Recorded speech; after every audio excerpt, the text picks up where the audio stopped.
Здравейте! Много се радвам да се видим, колеги. Аз казвам Любомир Милчев и съм менеджер ключови проекти в ТЕМ. Благодаря ви първо, че отделихте от знам скъпоценното ви време, за да могат да присъствате на нашето второ събитие, което смятам, че ще засегне наистина ни изключително важни теми, които са свързани с нашата работа и то в основата. Тем, осъзнавайки важността като цяло на присъствието на пазара, така взехме инициативата и решихме да направим серия от обучения, насочени към проектанти, насочени към архитекти и за всички участници от пазара. И така съвместно решихме втората тема да бъде свързана с анкери и пожарозащити при определени зони. И тук искам да благодаря наистина на колегите от Hilti, че се отзоваха на нашата покана, за да бъдат наш партньор в това събитие. Сигурен съм, че ще засегнем много важни теми. Някои от вас със сигурност са доста наясно с материята, други може би и са позабравили, така че мисля, че ще бъде наистина полезно за всички нас да видим какво ще представят колегите. Още веднъж благодаря на вас, че се присъединихте към нашето събитие. Давам ви думата да представите екипа и да започваме. Ние благодарим. Започваме. Само да включим слайдовете и поинтера. Ако може. Здравейте на всички! Благодаря, че сте отделили време и за това, че присъствате днес. Също така искам да благодаря и на нашите домакини от ЕТЕМ, които ни поканиха, които се опитаме да изградим едни партньорски взаимоотношения, които те показват с това доверие, което гласуват към нас. Представям ви, аз ще отворя презентацията, кои сме ние Hilti. Днес имаме скромен екип, от 4 човека сме тук. Разбира се, започваме от дамите. Инженер Галатея Озунова. Тя е нова в нашия екип, ще бъде инженер от тази година в Hilti. Инженер Емануил Джавизов, дълги години е част от инженерния екип на Hilti България. Борис Илиев, който е маркетинг менеджер на Hilti България, и аз съм Александър Маринов, който отговарям за търговската част, аз съм регионален менеджер. Започваме, защото имаме много да си говорим. Само че това не работи. Или пък. Така, всички знаете, надявам се, кой е Hilti, кои сме ние. Искам да ви кажа само 3 неща, които са наистина важни и ние се гордеем с тях. Първо, ние сме семейна компания и до ден днешен сме такава компания. Второ, ние разчитаме от първия ден на директния търговски подход, т.е. не разчитаме на дистрибутори, вярваме, че ние най-добре продаваме нашите продукти. И трето нещо, с което много се гордеем, е, че ние сме едни от иноваторите на пазара, т.е. ние докарваме иновациите на пазара и ги налагаме. Това са трите основни неща. Най-често, най-вероятно ни свързвате с нашите хардуерни продукти, било то машини или анкери. Голяма част от вас обаче знаят, че ние имаме и втори крак, ако мога да кажа, втори фокус, който е нашия софтуер. И днес ще стане дума за този софтуер към края на презентацията на Емил. Нещо, което може би е ново за вас, че третата фокус цел, която имаме ние, е да развием нашите услуги. Какво означава това? Ние към момента имаме доста голям процент от действия и продажби, които са фокусирани точно в тази насока, от гледна точка на управление на машинния парк на нашите клиенти, от гледна точка на управление на активи и в бъдеще дори управление на проекти. Разбира се, като всяка една компания, ние имаме някаква стратегия, нали, да искаме да бъдем успешни, съответно всичките трябва да вървим в една посока. Съответно, нашата стратегия, която е фокусирана до 2300 година, има едно мото и една цел, която е да направим строителството по-добро. Може да си говорим много защо трябва строителството да бъде по-добре, защото то е едно от, да кажа, изостава от другите индустрии, но това, което ние ще направим по въпроса е следното. Ние искаме да бъдем първи и основен партньор на нашите клиенти в 3 направления. Производителност, сигурност и устойчивост. Тоест всичките ни продукти и услуги, които ние разработваме, са фокусирани в тези 3 направления. С тази дума, тук е момента да дам думата на Емо. Отварям, нали, искам да кажа, ако имате някакви въпроси, които искате да зададете, ако са нещо кратко, което може да се отговоря на момента, няма проблем да задавате по време на самата презентация, но ако имате някакви по-големи теми, които трябва да се обсъдят, в почивката или след презентацията.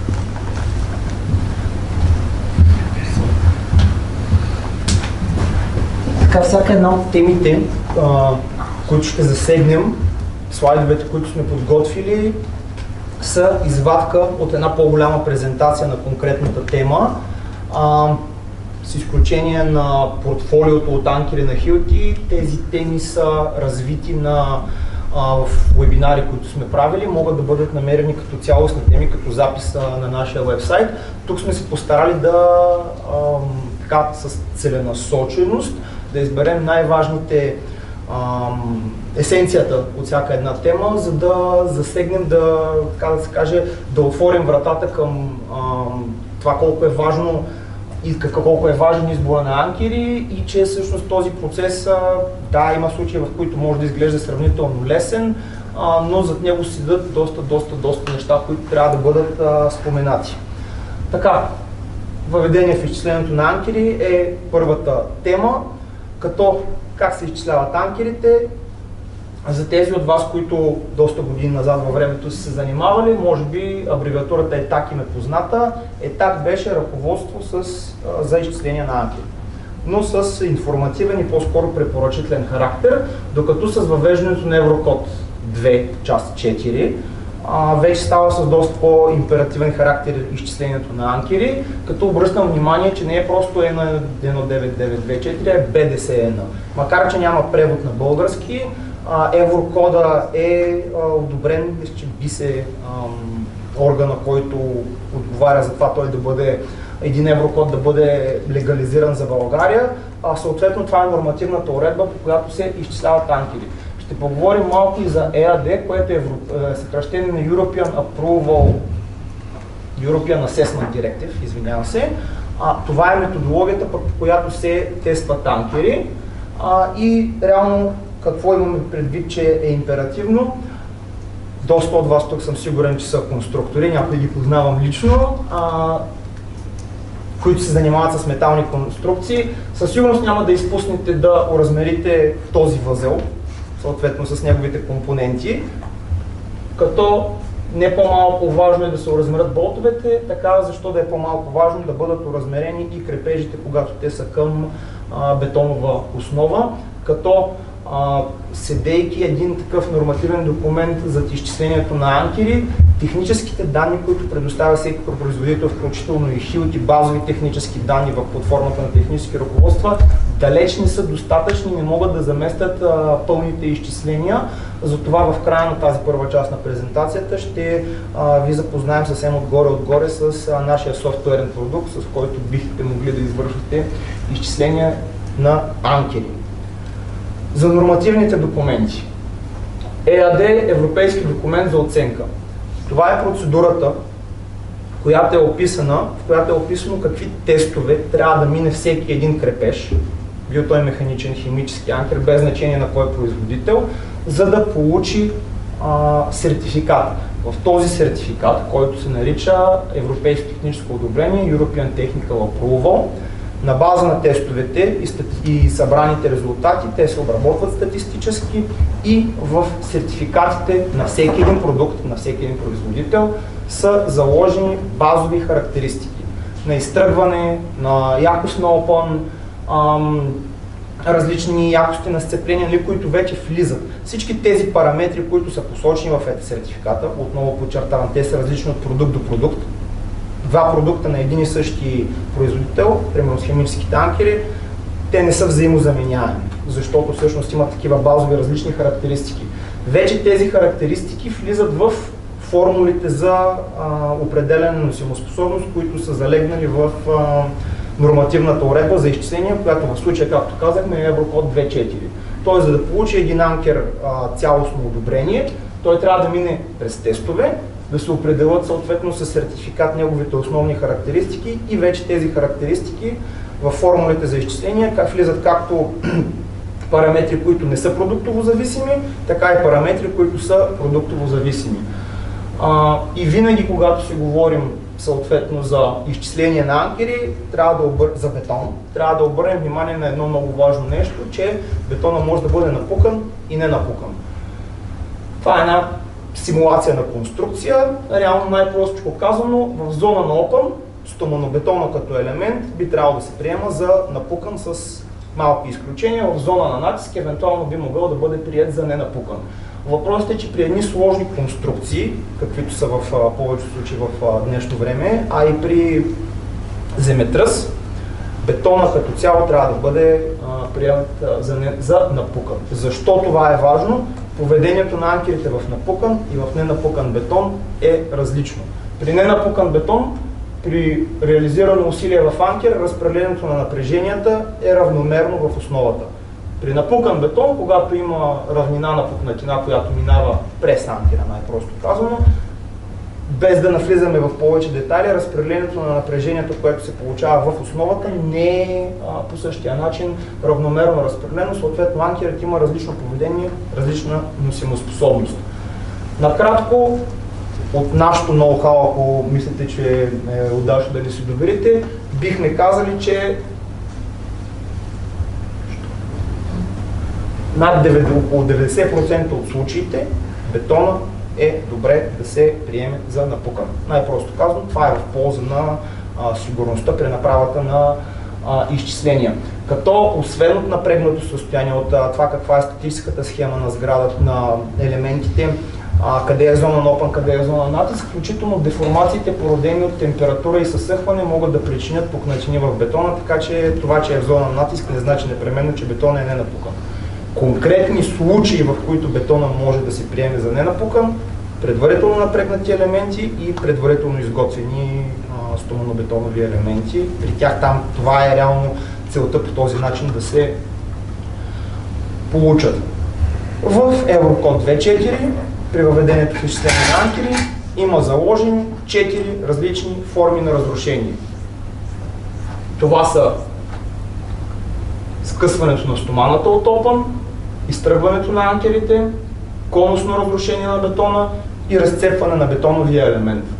От срязващи сили, отново срязване на стоманата, когато има рамо, когато така е монтирано съединението, че има рамо, съответно се получава огъване. Отново може да бъде близо до бетонов ръб да се получи разрушение на бетонов ръб.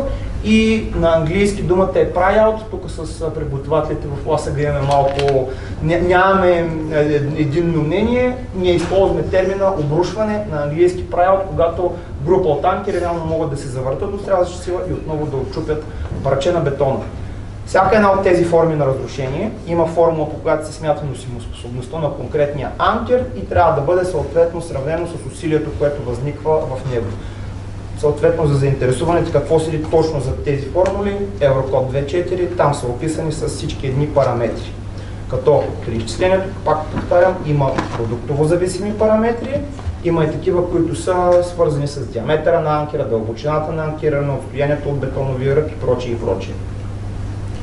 Конкретни примери на изтръгване на химически анкер, конусно разрушение, под разцепване имаме предвид ето такъв тип форма на разрушение и включително имайте предвид в доста високоякостни бетони, включително последно на един тест на анкери на сграда на Черни връх. Бетона беше толкова високоякостен, че просто за проба искахме да видим много над проектната носимоспособност на анкера, реално се достигна до скъсване на стоманата на анкеросмица. Така че формата на разрушение скъсване на стоманата е напълно възможна. Същото нещо при срязване, пример за ръбово разрушение, това се има предвид под обрушване и срязване на стоманата от чиста срязваща сила. Това е в общи линии за въведението в изчисление на анкери. 4 форми на разрушение от опън, 4 форми на разрушение на срязване, всяка една от тях трябва да бъде проверена и това става посредством Еврокод 2.4 като нормативен документ. Малко по-обширно ще си поговорим за зидарията, защото когато става въпрос за фасади, съобразяваме с аудиторията, това е един основен материал, който доста често се използва да се монтират крепежи в него. На първо място искаме да обърнем внимание, че зидарията може да бъде с различни форми. Както еднороден зид, дали бил той от тухли или от някаква каменна зидария, така би могъл да бъде и еднороден. И ако тези картинки изглеждат малко архаични, тук е показан пример на зид с топлоизолация с някакъв тип газобетон, който е съвсем стандартна конструкция в част от държавите в Европа и може да се използва.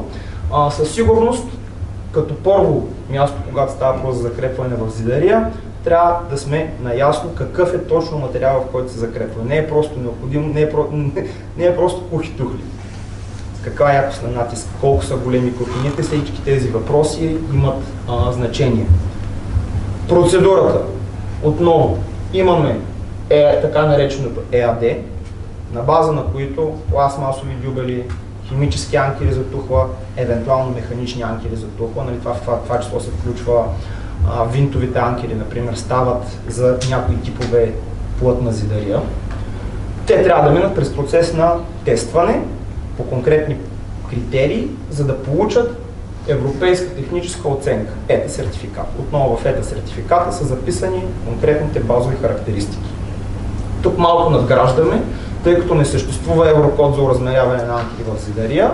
Евентуално, освен данните от ЕТА сертификата, може да се ползва химико-технически данни, полево изпитване, ние му казваме on-site тест в нашата фирма, така е известен, полево изпитване на анкери или евентуално някакъв доклад за оценка, който може да се направи персонално, ако вече трябва да се мисли за едно много високо ниво. И вече процедурата, по която тези базови характеристики, които сме определили, могат да се използват за оразмеряване, се казва или етап 029, но от съвсем скоро това е ЕОТА, TR е Technical Report, технически доклад 054, т.е. там е оразмерителната процедура на анкери. Два типа зидария основно, куха и плътна. А конкретният тип зидария, в който знаем, че ще стане закрепване, фигурира в ЕТА сертификата на съответния продукт, тогава използваме неговите характеристичните стойности от сертификата при оразмеряването. Извън ЕТА сертификата, който покрива 9 основни типа тухли, не конкретни марки, типа тухли по определен стандарт, в Hilti за конкретен химически и пластмасови дюбели, например, имаме наши технически данни, които са вече направени в около 30 са, мисля, че при последно преброяване, конкретни типове тухли. На някои от най-известните марки, няма да ги казвам кои, са тествани тухли, които масово се използват в Европа, включително част от тях съм сигурен, че могат да бъдат намерени на българския пазар, които няма ги конкретно в сертификата, но са направени целенасочени тестове в такъв тип продукт, отново биха могли да бъдат използвани тези характеристики. И вече, когато тухлата не отговаря нито на едното, нито на другото, тогава минаваме във варианта за направа на тестване на анкери на обекта, която е с задължителен, бих казал, характер, защото няма иначе на база на какво да стъпим при избора на анкер. 4 форми на разрушения, които трябва да бъдат проверени от Open при Open. 4 форми на разрушения, които трябва да бъдат проверени при срязване. До голяма степен те са подобни на тези при бетона, скъсване на стоманата, изтръгване на анкера, отчупване на парче тухла и тук в случая изтръгване на цяла тухла. Ако крепежа е достатъчно здрав, самата тухла е достатъчно здрава, има възможност да се измъкне цяла тухла, защото свързващото вещество в конкретния случай ще бъде по-слабия материал. Но отново тези базови характеристики сами по себе си не са достатъчни, защото анкерите много рядко са единичен крепеж. Да, при фасадния инженеринг има някои конзоли, които евентуално се захващат с един анкер, но ако има конзола с 2 или конзола с 4 анкера, трябва да бъдат отчетени групови коефициенти. Няма да минавам по тези формули под никаква форма, това е вече въпрос да се види нормативната уредба, но има значение отново какво е ръбовото разстояние на анкера от ръба на стената, как са ориентирани два анкера, в една тухла ли са монтирани или в две съседни. Ако са 4 анкера, съответно още повече стават нещата, които трябва да бъдат съобразени. В модула за изчисляване на анкери в зидария, това до голяма степен също може да бъде направено и да се анализират резултатите. Същото важи и когато, тук обръщам внимание, че трябва да се вземат под внимание групови коефициенти при Open, същото важи и при срязване. При сложно напредното състояние, знаете, с нещата стават доста по-сложни като изчисление. Опъна и изрязването много рядко са сами по себе си, действат сами по себе си. Когато има комбинации от двете, натоварването, изчислителното натоварване, като отношение спрямо изчислителната носимоспособност, трябва да бъде по-малко от единица. Същото важи и за опъна.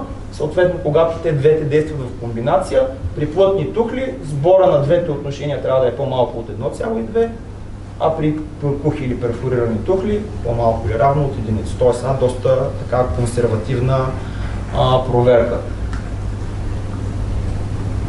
Това е когато имаме яснота за тухлите. Приемаме, че сме тухла, която е покрита от сертификата, с ясна характеристика на якост на натиск, ясна е и характеристиката на свързващото вещество, могат да бъдат проведени изчисления както на ръка, така и с софтуерен продукт. Когато обаче, както казахме в повечето случаи, тук ще ви задам един въпрос. Колко често ви се е случвало това да са абсолютно ясни характеристиките на тухлите, когато ви се налага да закрепвате някакви фасадни елементи към зидария? Кога? Никога. Никога. Добре.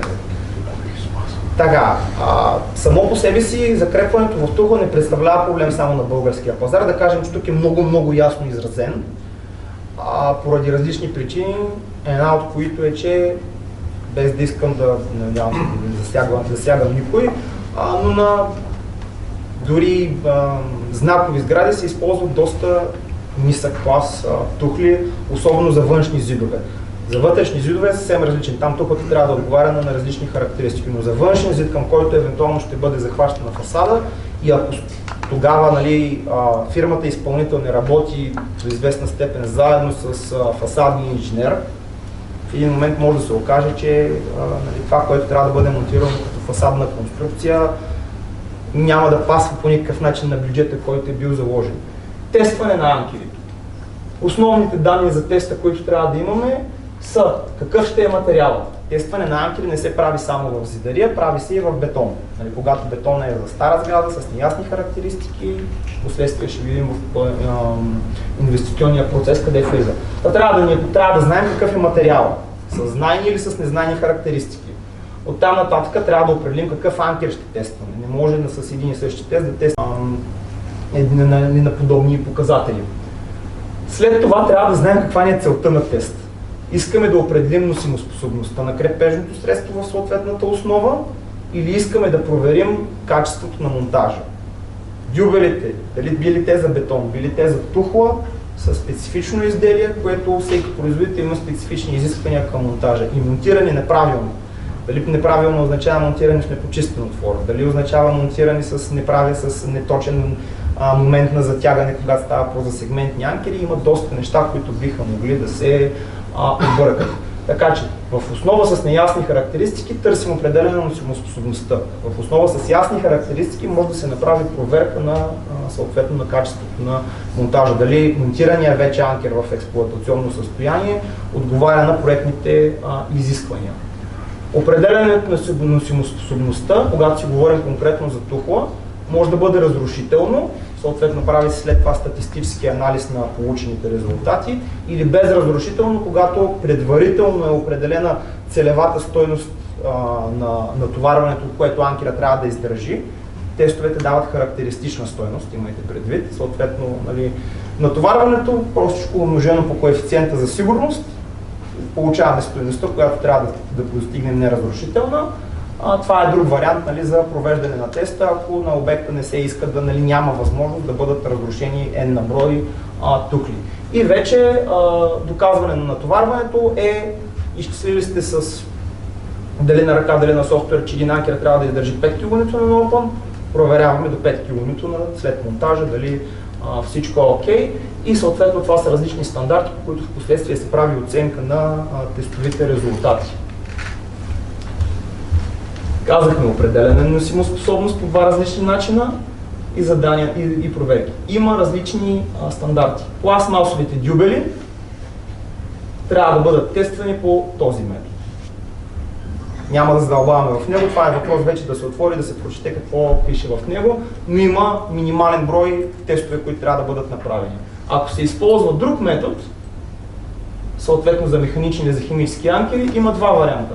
Тест с 15 или повече крепежа или тест, в който има минимум 5 до максимум 14 крепежа и по различен начин резултатите биват анализирани. Същото важи и при целева стойност на теста. Тук, понеже за бетон, конкретно британците са така на едно доста по-високо ниво, бих могъл да кажа, при тях определени класове сгради, след монтаж на анкерите за конструктивни и за отговорни и неконструктивни приложения, определен процент от всички крепежи на обекта, или поне в дадена зона, трябва да бъдат тествани до проектното натоварване, точно за да се верифицира това качество на монтаж. Тук стигаме до момента, в който нашата преценка, кога е момента да се направи тест на анкерите. В фазата на проектиране, когато се стигне до избор на крепеж, ако знаем, че имаме основа с неясни характеристики, трябва да направим тест, за да получим базови характеристики, на които съответно проектанта да базира своите изчисления. Естествено, когато проверяваме качеството на монтаж, там сме към владеща фазата, обикновено фасадните неща не са последните довършителни работи със сигурност на обекта, но да кажем, че след грубия строеж това е последваща стъпка, така че към края на фазата на изпълнение би могло да се направи качествен контрол на това, което е вложено в обекта. Съответно, резултатите, които анализираме, в единия случай са колко държи нашия анкер, в другия случай са pass-fail, така да се каже. Конкретно в Hilti се опитваме да подхождаме максимално професионално към този тип задача. Разполагаме с два уреда, един за тестване на 30 кН, който е пределно достатъчен за тестване на анкери в зидария, вече за конструктивни приложения, ако имате и такива задачи понякога, и уред за тестване до 180 кН. Като това цялото нещо е придружено с доклад, който доклад не записваме резултатите ръчно при тест, става чрез дигитален манометър, директно на приложение на телефона данните се записват и върви с графика на натоварването спрямо времето, която вече с последствие проектанта и инженера-проектант може да анализира. Така че, ако трябва да резюмирам тази тема, специфичен е избора на анкери, когато основният материал е зидария. Навсякъде има предпоставка да се работи в зидария, която е с неясни характеристики и не би трябвало да бъде подценяван избора на крепеж, поради най-простата причина, че в един момент, ако имаме достатъчно благонадежна основа, това пък е предпоставка да се направи един по-оптимизиран, във вашия случай, растер на фасадната конструкция, ако може да се разчита на достатъчно големи носимоспособности. Така че това е една задача, към която колкото по-отговорно се подходи, мисля, че резултатите биха били по-добри. Така, сеизмично размеряване на анкерите.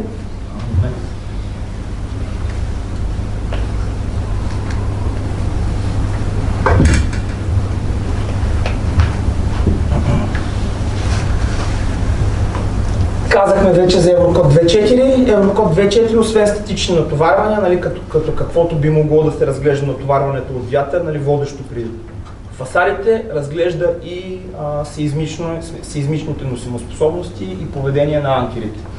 Защо е важно отчитането на сеизмичното въздействие? Много просто. Натоварване 244 кН на опън. Сложено някакво абсолютно произволно натоварване на 4 химически анкера. Ако това натоварване е от статична комбинация, то не надвишава носещата способност на анкерите. 100% използваемост означава натоварването разделено на носещата способност, коефициент единица.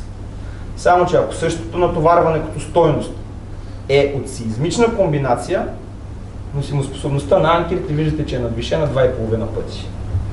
Просто казано, анкерите нямат същата носимоспособност при статично и сеизмично натоварване. Тяхното поведение е различно. Наличието на сеизмичен сертификат на даден анкер не го прави веднага подходящ за даденото приложение. Конкретният пример. може да бъде решен с 3 различни продукта на хилти химически анкери.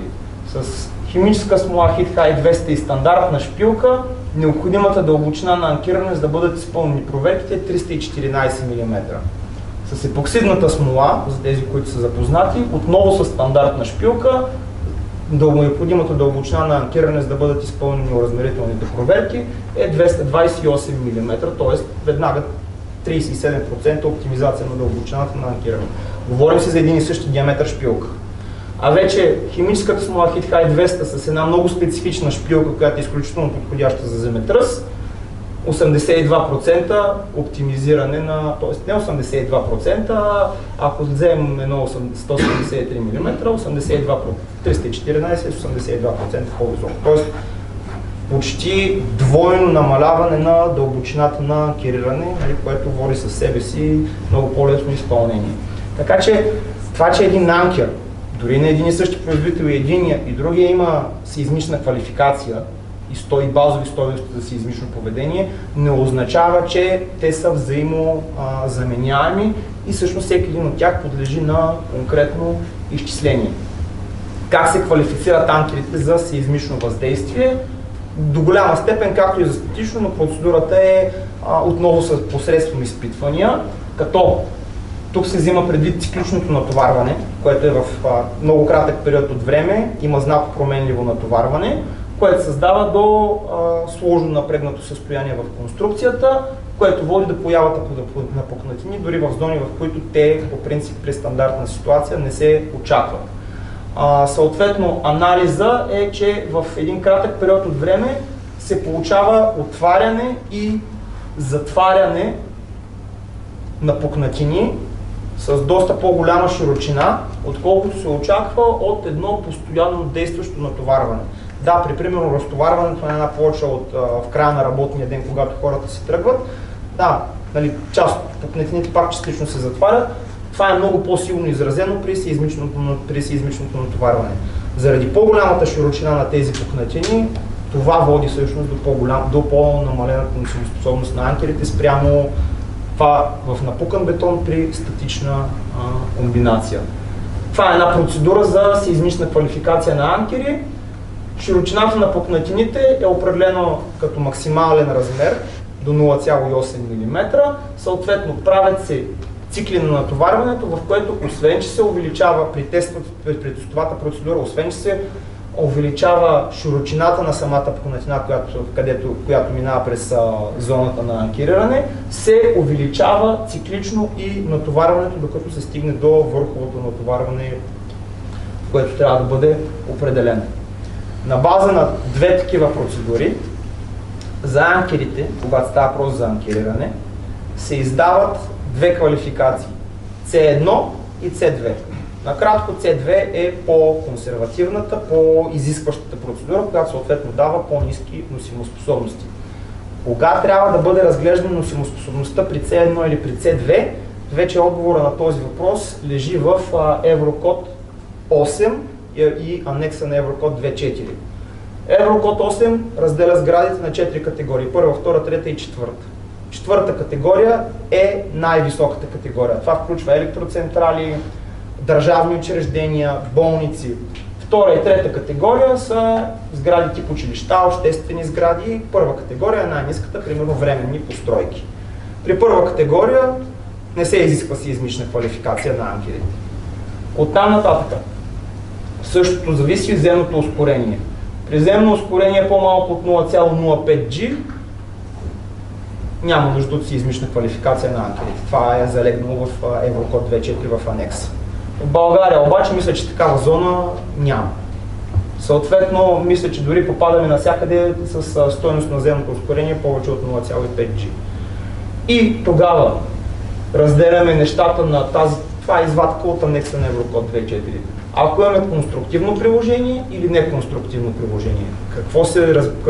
Кой какво разбират под конструктивно и неконструктивно приложение, вече е работа, нали, на проектанта, той трябва да определи.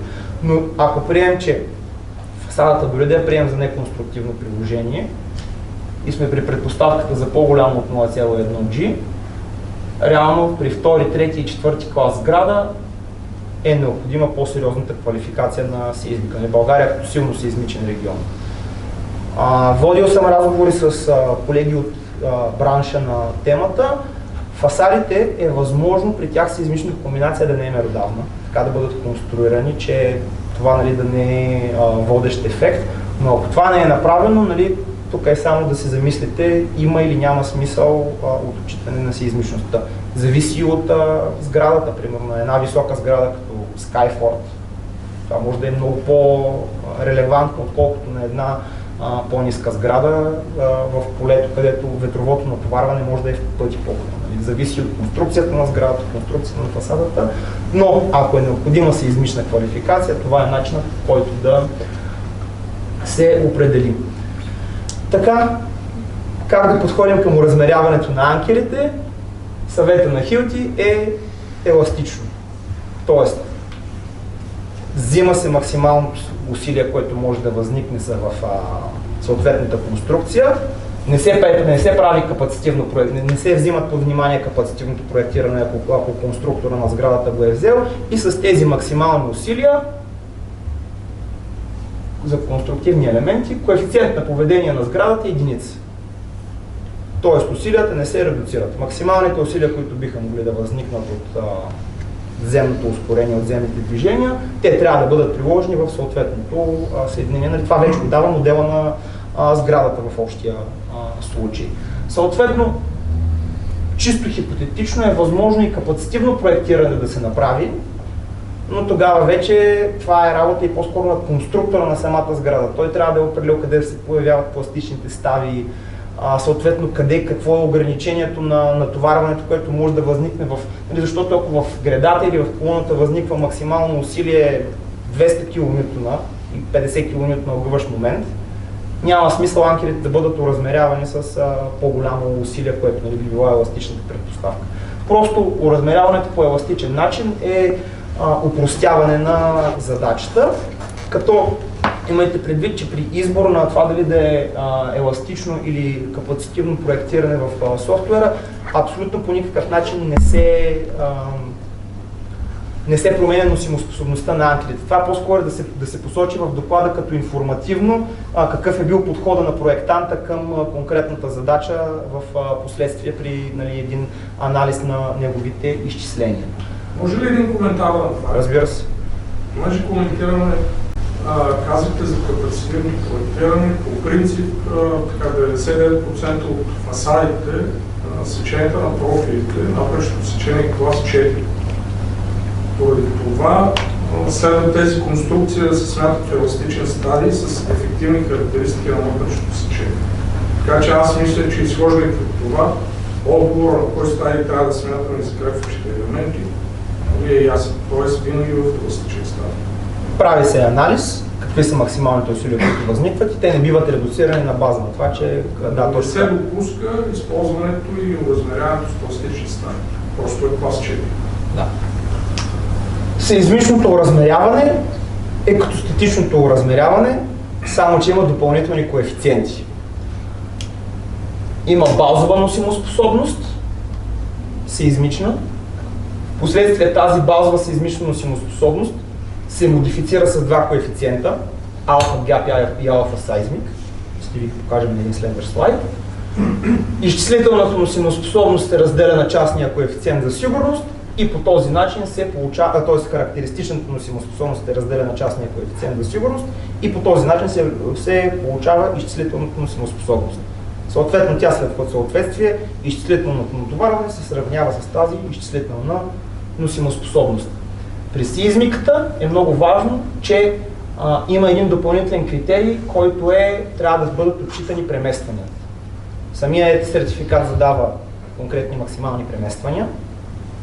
TR045, който е методологията, по която се прави сеизмичното оразмеряване, задава, това ще го видим много по-нататък на слайд всъщност, там ще го изкоментирам, но има ограничаване на преместванията при сеизмично оразмеряване.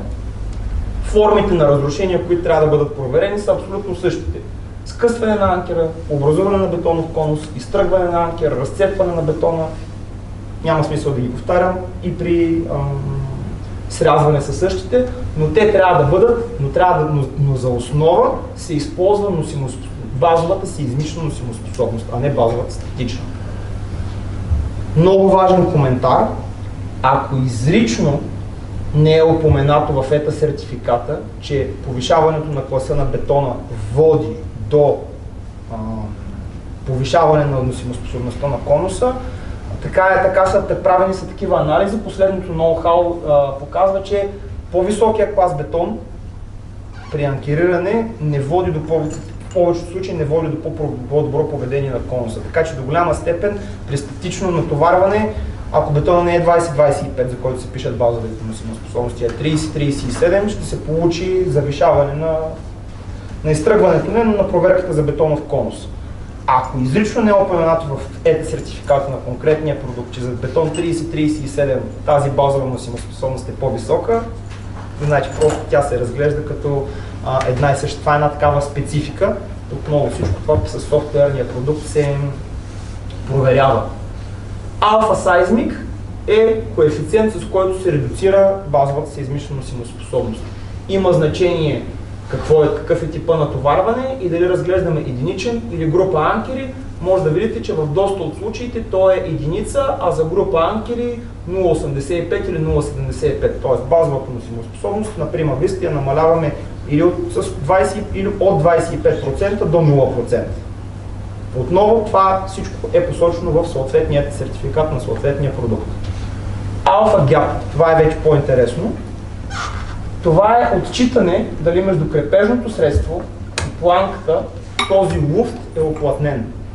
Ако луфта не е оплътнен, при сеизмична комбинация, носимоспособността на анкерите директно се намалява върху 2. Ако е оплътнен, вече не се намалява, а е възможно да бъде използвана максималната носимоспособност. Какво имам предвид? Какво значи това оплътняване?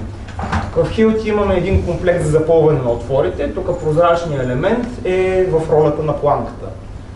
През отвора в тази широкопола шайба се вкарва химически продукт. Не е задължително анкера в бетона да е химически, може да е механичен, но посредством тази шайба се вкарва химически продукт.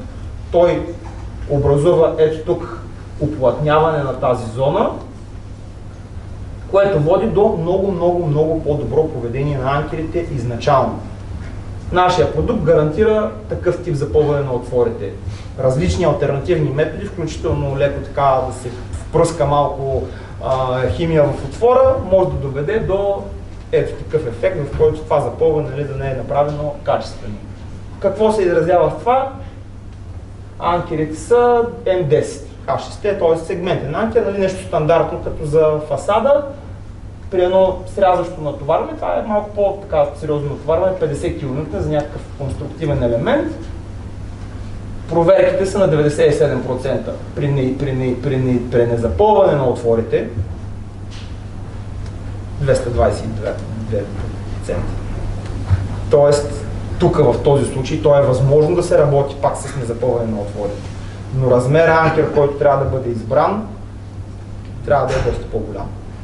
Така че всъщност този продукт, така да го нарека, може да доведе до много голямо оптимизиране на диаметъра и на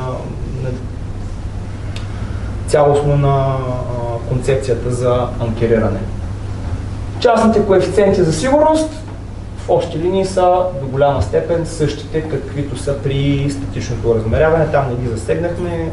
Всеки един от тях може да бъде проверен в съответния сертификат. И стигаме до момента, в който трябва да ограничим преместванията. В ета сертификата на всеки сеизмично квалифициран продукт са записани максимално допустимите премествания, които той реализира при дадена сеизмична сила. TR045 допълнително ги ограничава, а може по желание на потребителя те да бъдат допълнително ограничение, в това, с което вие се занимавате. Ако има изключително важно, ако е изключително важно някакви премествания да бъдат ограничени в дадена стойност, която е много по-ниска от това, което е посочено в сертификата, това в софтуера може да бъде зададено, което просто означава, че За да не се реализират максималните премествания, които са записани в сертификата, трябва да се намали максималното усилие, което анкера може да понесе. Той ще издържи в ULS, в Ultimate Limit State, нали, на това да не се изтръгне или да не се щупи бетона, но ще се реализира по-голямо преместване в него. А ако това е фатално, примерно за поведението на фасадната конструкция, нали, нещо ще се размести, ще се щупи, нали, може да бъде зададено. И това, което всъщност се прави, е отношение на преместването, което е заложено в сертификата, спрямо преместването, което е ограничаващо. TR045 казва 3 мм максимални премествания, в сертификата на H63 за този диаметър са записани максимални премествания 5,2. Тоест с отношението между единица минус 3,5 делено на 5,2 се получава занижаването на носимоспособността, така че да се гарантират не по-големи премествания от 3 мм. Съответно, ако фасадният инженер каже, че не по-големи премествания от 2 мм трябва да бъдат реализирани, отново се прави подобни отношения. Толкова за сеизмичното размеряване. Всяка една от формулите вече не може да бъде разгледана с подробности. Отново правили сме вебинар на темата, това е есенцията.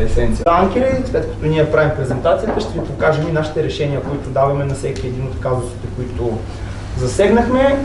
На първо място искаме да ви обърнем внимание, че в последните няколко години имаме доста иновации, които сме въвеждали на пазара, като се започне от, ние му казваме HST 3.2, една опция, в която H63 като сегментен анкер няма само две фиксирани дълбочини на монтаж, а има една Variable Embedment Depth,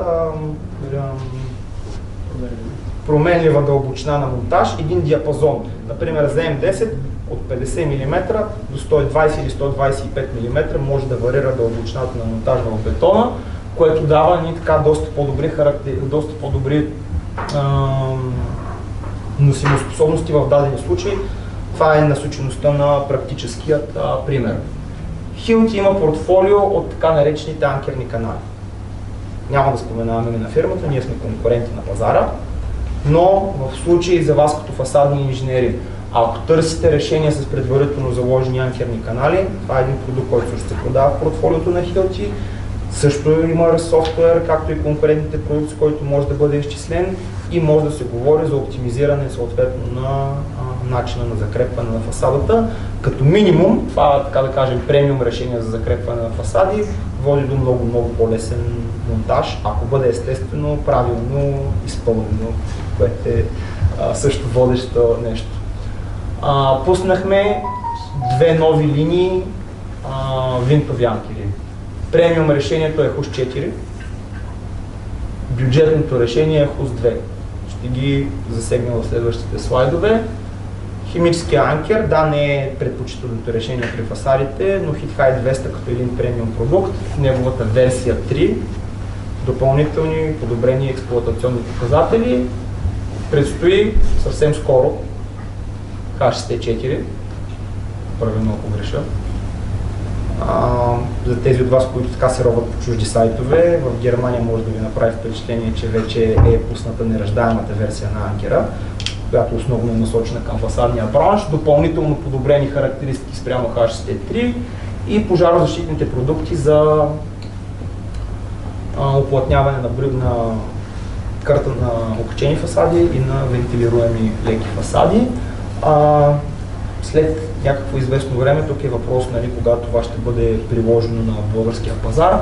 Колегите ни от Италия вече могат да правят и тестване на анкери не само на опана, и на срязване, което е така доста сериозна иновация и, нали, би могло да доведе до по-подробен анализ на самите закрепвания.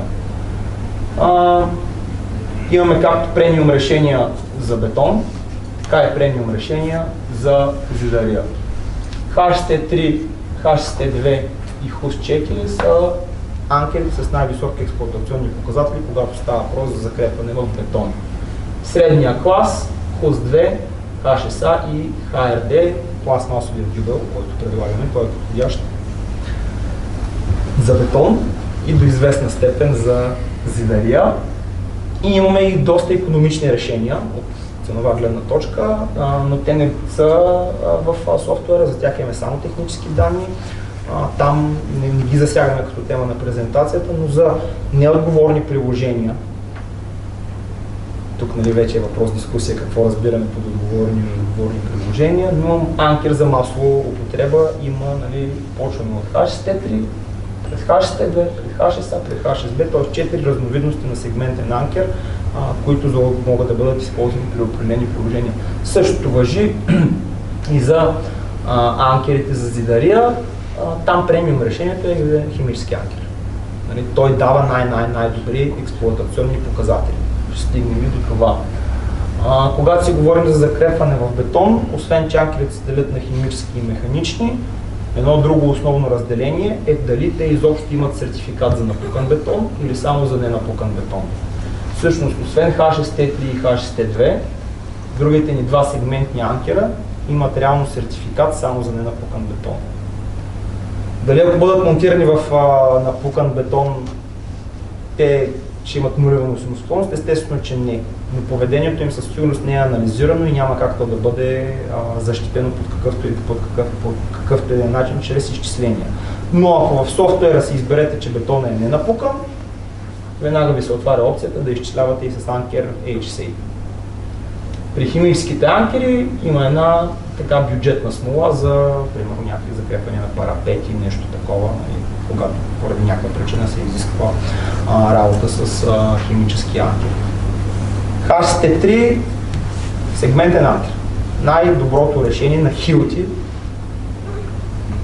когато става въпрос за фасади, най-често използваното решение като тип анкер за закрепване на фасада. Това, което вече споменах, анкерът няма стандартна дълбочина на монтаж, която означаваше червения маркер да влезе в бетона и редуцирана, а вече има един диапазон.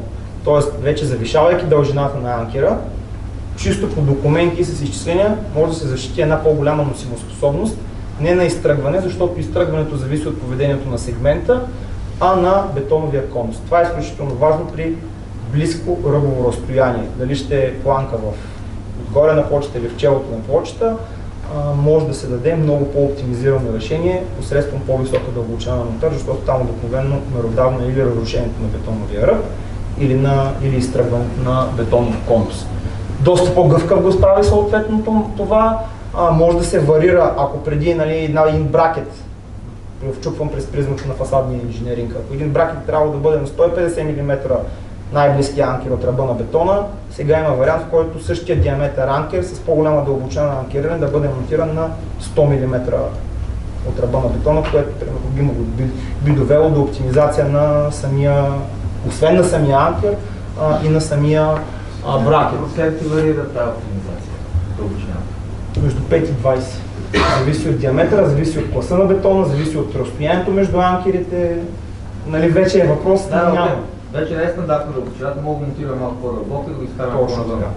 И софтуера, когато го правите с софтуера, ако сте избрали опцията оптимизирана дълбочина на монтаж, освен че ви казва каква е тя, ви казва спрямо дебелината на планката и това дали има или няма подливка, кой е точният анкер, който като дължина, който постига тази дълбочина на монтаж спрямо.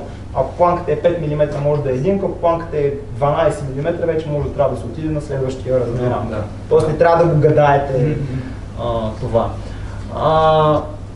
Освен всичко друго, нашите сегментни анкери, тук си говорим вече за пълното портфолио на Hilti, методиката за монтаж, сегментните анкери изискват конкретен момент на затягане. Това се постига с динамометричен ключ. Единствено в Hilti ударните гайковерти, най-новото поколение от тях, посредством един допълнителен модул между батерията и гайковерта, при сканиране той е компютърче. Задава се конкретният тип анкер с конкретния диаметър от менюто или се сканира баркода на кутията на анкерите и задава въртящ момент с правилната стойност при монтажа на анкера. Включително може да се издаде доклад до 500-1000 бройки анкери. 1000 анкера да се изкара доклад, който да се разпечата дали са монтирани с правилния въртящ момент, ако някой има желание да провери какво се е случило на обекта. Сами осъзнавате, че на дадени пазари това е... Ще кажа тук прави ли се? Тук колегите могат да кажат кои фирми са оборудвани, но има фирми, които са оборудвани с подобен тип. Нали. Не съм чул някой да е изискал доклад с... Да. Хубаво е, когато не го зачупват поне с батерията на уреда. Нали. Това поне е...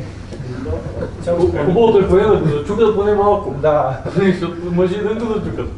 Нали, една от демонстрациите, които правим на практически обучения и така нататък, монтираме анкер близо до ръба, затягаме го с правилния въртящ момент с машинката, после махаме модула или го изключваме, нали, затягаме до откат и по някой път по-лесно, по някой път по-трудно, но се отчупва бетона се напуква и нали, всичко отива по дяволите, така да се каже. И една чисто такава модификация с глуха глава. Нали, като разновидност на анкера, чисто от естетическа или от гледна точка и от монтаж, нали, като вариация на анкера. Също премиум решение, с по-ниски носимоспособности обаче, отново с сертификат за сеизмика, с една фиксирана дълбочина на монтаж, създаден конкретно за фасадния инженеринг, това е H2. Съответно заради по-ниските носимоспособности, но покриващо масово приложенията на по-ниска цена. Оптимизиране на разходи, точно така. Конкурентна цена, когато товарите не са някакъв водещ проблем, нали, така да го наречем, на масовия фасаден обект. Ежедневни приложения, също пак казвам, напукан, не напукан бетон, сертификат за сеизмика C1 и C2, просто усилията, до които може да понесе са между 25 и 40% по-ниски спрямо H3 на същата дълбочина и отново може да бъде монтиран с същия уред за монтаж. Това е една от въпросните машинки. Между уреда и батерията се монтира един допълнителен модул, който, както виждате, както може да сканира баркода на кутията, така и чрез менюто на самата приставка може да се зададе. Трябва да се даде не просто диаметъра на анкера, това дали е H6, HSA, HST2, защото всеки от тях може да съответния размер може да върти върви с различен въртящ момент, направлен въртящ момент на затягане. Само един коментар. Да. Идеята е, че масово на обектите, нали, с ключове стягат анкерите, но и с гайкове, с машини, просто с стандартен накрайник. Обикновено тези машини са много мощни. Говорихме тук, нали, за гайковерти 900 Нм и така нататък.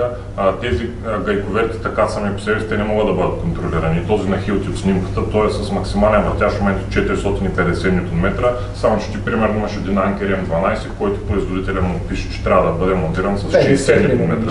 И честа случка е да се обаждат по някои клиенти, анкерите ви късат са главите, какво се случва, нали, отиваме и нали, просто той анкер е тотално издевателство се случва върху него. И нали, с благодарение с този модул, който каза колегата, нали, ограничаваме машината до правилният въртящ момент за сегментни анкери, болтови съединения също така могат да се изпълняват, както и разни други елементи от инсталационните шинни системи. Кратко казано, с така всички вече могат да борават с смартфони, бих казал.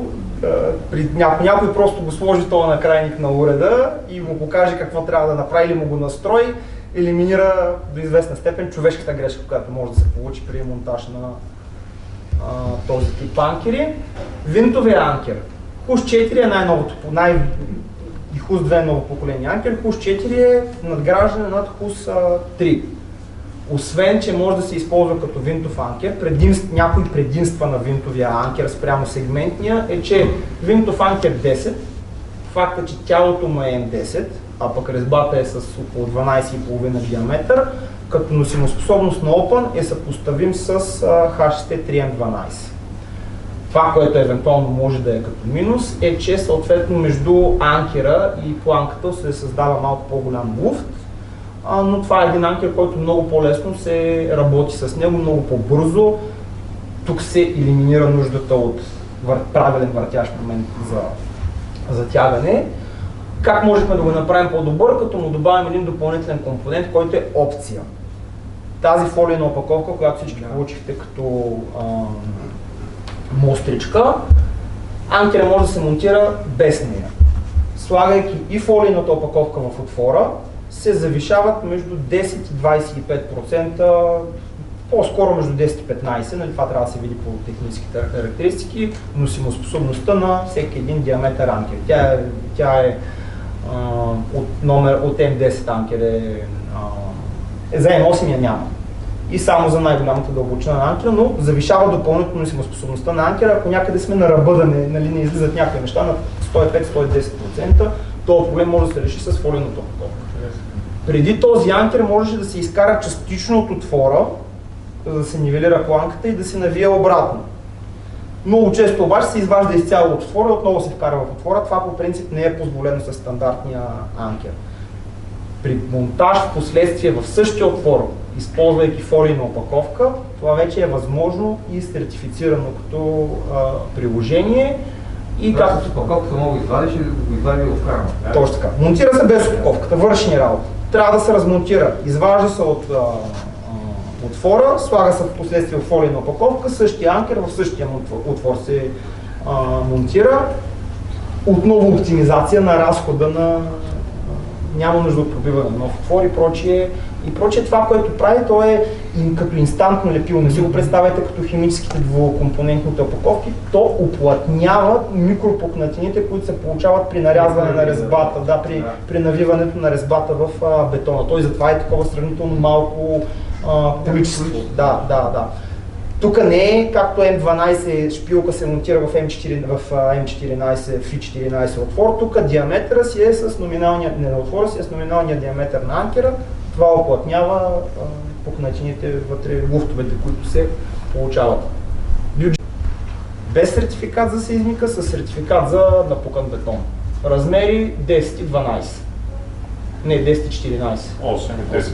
Добре, да. Рядко консултираме за него, но отново за приложения, които не го изискват, леки фасади, парапети, различен тип, отново бюджетно решение с предимствата на винтовия анкер. Химическия анкер, да, не е най-предпочитаното решение за фасадни конструкции, само че строящата си отзад тук ли? Къде? Така, Skyfort е решен с химически анкери. Поради спецификата на сградата, голямата височина. Аз лично не съм участвал в процеса на избор на анкери. Мисля, че моя колежка, с коя колежка сте го дискутирали? Диана, Кристина, да. Избран е химически анкер. Също повечето анкери също. Възможно е в дадени ситуации да се налага химически анкер. Той вече има от 5 пъти диаметъра дълбочина на анкера до 20 пъти диаметъра на шпилката, т.е. много по-голям диапазон спрямо HST-то. Има по-добри експлоатационни показатели, стига да бъде монтиран в почистени със своите си негативи за непочистен отвор. Също с сертификат за сеизмика вече и за шпилка М12, защото преди беше конкретно този анкер с сертификат за сеизмика 16, 20 и 24 като диаметри. Решение, което можем да дискутираме като специфично за много натоварени фасадни конструкции. Относно тухла ще се спрем върху един продукт. Това е HitHide 270. Химически анкер конкретно за тухла. Бюджетното решение е HitHide 170. Разликата между един и другия анкер е, че при високоякостни зидари този дава по-добри експлоатационни показатели. Освен това, по-голям набор от зидари са сертифицирани с него. Това е анкерът, който извън сертификата, около 30 типа различни тухли са тествани и имаме конкретни носимоспособности за него. Това не включва само керамични тухли, включва газобетон, олекотен бетон, различен такъв тип материали. Той може да се монтира и в плътна тухла. Това пластмасовото чорапче е опция при плътната тухла, но също може да се използва. При него, това, което е специфично, е, че той в две стандартни дължини 50 и 85 мм, но както може да видите, затова сме ви дали по две, те могат да се снадят, съответно да се получи по-голяма дълбочина на анкериране, ако това е необходимо. Пример, може да има някакъв слой, който трябва да се преодолее, за да се стигне до носещите камери на тухлата. Различни могат да са причините. По този начин също, използвайки едно такова чорапче, пък се постига и конкретен разход на химия. Тук също можем да се даде конкретен разход на химия, който е центрира го в отвора и много добре се разпръсква в последствие химията вътре в кухините на камерата. Защо не си говорим за пластмасовите дюбели? При нискокачествени тухли пластмасовите дюбели не са препоръчително решение. Според зависи от това колко е твърда пластмаса на дюбела и така нататък. При неправилен монтаж, който означава пробиване с удар, колкото по-нисък клас тухлата, тя толкова повече и по-лесно и повече се натрушава. Напълно е възможно едни пластмасови дюбели да превъртат в тухла. Има проектанти, които категорично отказват да се монтират включително и много леки вентилируеми фасади с пластмасов дюбел. Не е изключено като решение, но до какво като минимум би могло да доведе, заради това, че има носимоспособности от порядъка на дори в качествени тухли 100-150 кг, докато тук вече може да си говорим за носимоспособности от 250-300 кг в по-висок клас тухли, би довело до сгъстяване на растера на фасадата. Едно на ръка, нали, са си анкерите като елемент, съвсем друго са вече и самите конзоли и всички елементи, които вървят към него. Да, възможно е да се работи с него, да, масово се работи с такъв анкер за фасади. Ако ни питате, ние няма да ви го препоръчаме като оптимално решение за тухли. Винаги естествено може да дискутираме, включително правим и тестове на такъв тип дюбел, често на обекти. В рамките на 5 минути буквално съм подготвил 3 примера с сегментни анкери с софтуера. Съвсем накратко за софтуера. Освен модула за анкериране към бетон, има и модул за анкериране към зидария. За съжаление там са вкарани само тухлите, които са в ЕТ сертификата, но в модула за анкериране в зидария може да въведете базови стойности, които са получени от направата на тест полеви на място. Това е опция. Няма да го демонстрирам модула за... До известна степен модула за анкериране в зидария е да се получи някаква представа какво би носил един механичен анкер. Ако си изберете регион не България, има и модул за оразмеряване на парапети. Чисто планки за парапети. Това подлежи на оразмеряване в цяла Западна Европа. Цялостно решение на когато става въпрос за анкериране в зидария, ние имаме един безплатен анкериране в бетон.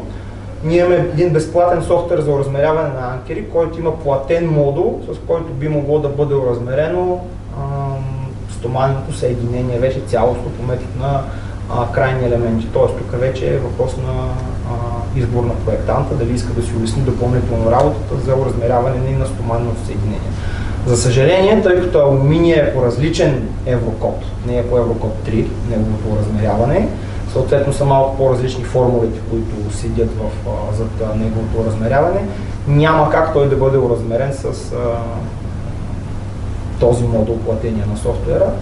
Това, което с инженер Мехмет Али сме си говорили, че чисто ако се променят характеристиките на стоманата, това е възможно в софтуера, да се заложат тези на алуминия с неговия коефициент на Пуасон, с модула му на еластичност, поне може да се анализира неговото поведение. Такива неща, но уразмеряването на самата планка не може да стане.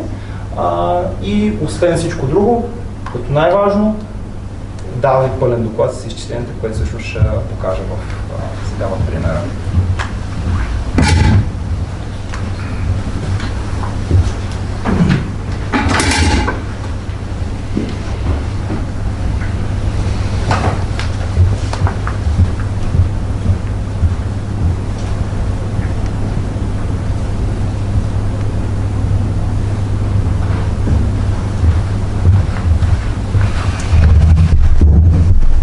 Софтуер е онлайн базиран. което според мен лично е повече предимство, отколкото недостатък, защото може да го достъпите абсолютно на всеки компютър. Може да си организирате съответно в различни проекти. Подготвил съм 3 примера. Решение върху плочата и някакъв бракет, който се монтира с 4 анкера. Какво може да се избира няма да минавам стъпка по стъпка с всички модули, всички възможности на софтуера. Може да се избере класа на бетона, напукан или не напукан. Геометрията, тук виждате плоча с дебелина 22 см и отстояние на най-близките анкери от ръба на 100 мм от ръба на плочата. Може съответно да бъде зададен и ъгъл на плочата. Нали, виждате, тук вече в това направление станаха 100 мм от ръба на крайния анкер. Така, самата планка с или без отстояние, нали, с подливка или без подливка, това също може да бъде моделирано. Менюто с избор на анкери, конкретно в случая е избран анкер H6T3. Избрал съм си филтър само механични анкери и съответно софтуера ви дава само опциите с подходящи механични анкери, които отговарят, имат сертификат за напукан бетон. Ако избера сеизмично натоварване и някой от тези анкери няма сеизмично одобрение, то автоматично ще отпадне от опциите за избор. Съответно, в случая, това е може би геометрията на анкерите, имате много такива предварително зададени, включително и в 2D модула може да си добавяте както анкери, така и да си правите нестандартна геометрия на планката. Стандартната ситуация в момента така с едно сериозно натоварване от 16 кН, срязване към ръба от вятър. Да кажем, че това е някаква второстепенна стоманна конструкция, не е стандартно фасадно решение, но при 16 кН, при това отстояние на анкерите от ръба, при анкер М16, който е така един сериозен диаметър анкер, дълбочината на анкериране е 87 мм оптимизирана. Ако се избера анкер М12, виждам, че отново проверките са изпълнени с тази разлика, че дълбочината на анкериране се завиши на 110 мм. Тоест, вместо с М16, задачата би могла да бъде решена и с М12 като анкер при това натоварване. Същото нещо мога да ви го покажа и там е дори по-добре изразено, когато имаме монтаж в челото на плочата. Отново 22 см плоча, нали, един стандартен бракет. Мисля, че едни 120 мм отстояние между анкерите и 100 мм височина на бракета са едно такова стандартно решение. 8 кН на срязване, т.е. на една така по-сериозно тежка фасада и 5 кН на лопан от вятър. И тъй като това, нали, да приемем, че е конзола, съм задал и огъващ момент от 0,5 кН. При тия вече, нали, сравнително сериозно натоварване, но с колеги съм дискутирал подобни натоварвания, когато става въпрос за фасадни конструкции. Стандартно решението, което се дава, е с М12. Стандартната дълбочина на монтаж на H6T3 М12 е 70 мм в бетона. Тук проверките са изпълнени на 100% при 69 мм дълбочина на монтаж. Това натоварване може да бъде решено и с М10. Отново са на 100% проверките, само че дълбочината на монтаж е 100 мм. Накратко, технически издържано решение с по-евтин анкер. Вече, ако нямаме някакви върхове натоварвания, същото нещо, има един трик как да си отключите H6T2, трябва да си изберете регион Германия в софтуера. Поради различни причини не сме го включили в българското портфолио все още. Най-вероятно това ще го променим, но ако искате да ви излезе H6T2 като опция, най-просто изберете си регион Германия в настройките на програмата. Същата планка, същата плоча, същия клас на бетона. При по-конвенционално натоварване, малко по-малко собствено тегло и с 40% занижено натоварване от вятър, 3 кН спрямо 5 кН и 0,3 кН на огъващ момент спрямо 0,5 кН. Решението е HT2, отново M10, т.е. отново доста високи показатели за сравнително малък диаметър анкер, с обаче при него дълбочината на монтаж е фиксирана на 60 мм, което е стандартно за M10. Но при една не особено висока сграда, където няма някакви големи върхови натоварвания на вятър, това е абсолютно технически издържано решение. Така съм се постарал да направя примерите, че да са на ръба на изчисленията. Естествено, всяка една ситуация трябва да бъде анализирана по-отделно. И най-голямото предимство, може би, на софтуера, в която идваме версия, от генерирането на доклад мога да си го генерирам включително на български език.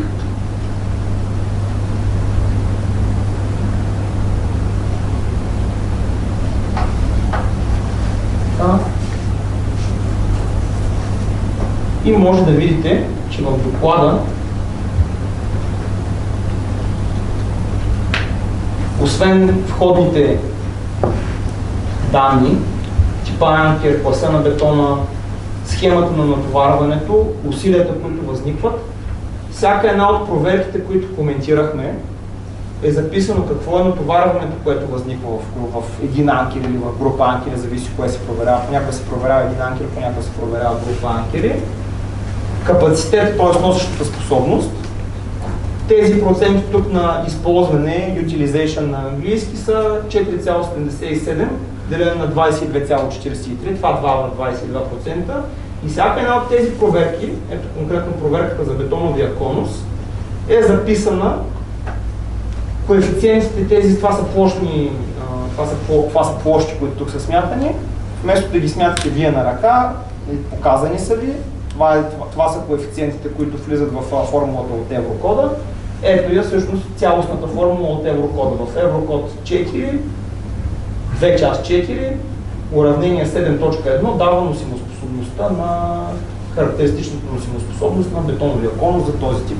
И оттам нататък всички останали коефициенти или се взимат на готово от тези сертификата, или се смятат на база на геометрията. Тоест, освен че може да си използвате софтуера, може да използвате и доклада, за да си проверите нещо чисто дали ви съответства на това, което сте направили. Същото важи и за проверките на срязване и проверка на комбинирано натоварване. Това не го спомена в презентацията. При съвместно действащ опън и срязване се прави и комбинирана проверка, която софтуерът също дава. Това е най-общ преглед на софтуера, тънкости и специфики. Винаги може да се свържете с нас, за да коментираме и да видим. Същото нещо може да бъде направено с винтови анкери, ако бетонът е не напукан с хашиса анкери и прочие. За специфичните ситуации химически анкери. Би ли показал, че как може да се избере български или друг предпочитан език за работа с софтуера, защото това е цяло преведен. Просто знам, че в базовото меню има Settings и Language. Преведене на български, тук ще си позволя самокритика, не е най-перфектният превод, но мисля, че добре сме се справили, като работим постоянно да го и усъвременим. Самия софтуер подлежи на постоянни апдейти, изникват нови неща, които биват включвани в него и понякога така може да се случи нещо, не е преведено на български, но може да си го изберете и на български език, ако ви е по-лесно да работите естествено на български език. Съответно, ако правите оразмеряване за чужбина, региона, който ако си изберете отпадащото регион Съединени щати, тогава нормативната уредба, която ще ви изчислява анкерите, няма да е Еврокод, ще има избор от нормативни уредби, които са валидни в щатите. Също важи и за Азия. Има страни, които нямат своя нормативна уредба, тогава примерно ползват на готово ЕТАК или Еврокод. Това е вече въпрос на съответната държава.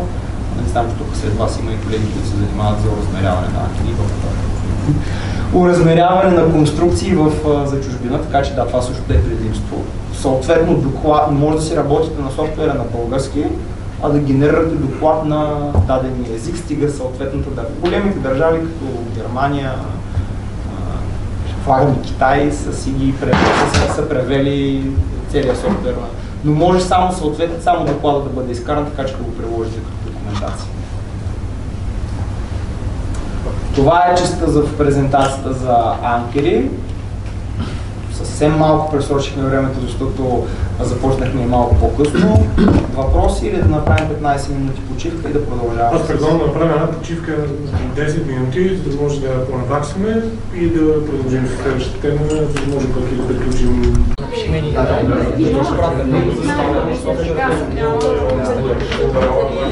Там обаче много малко.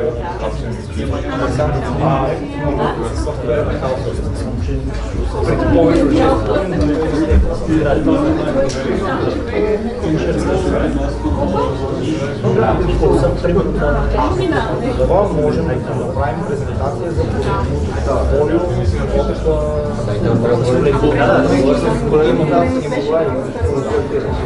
и можем да го почнем с разговор. Ще го направим можем да изпълнителя възможността да си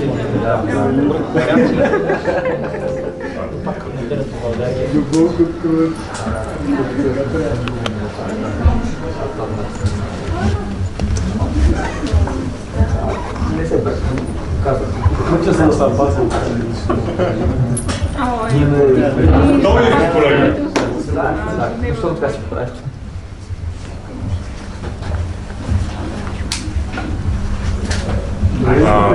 Здравейте от мен, аз съм Борис и съм от нашия маркетинг отдел, бивш продуктов менеджер за пожарозащита.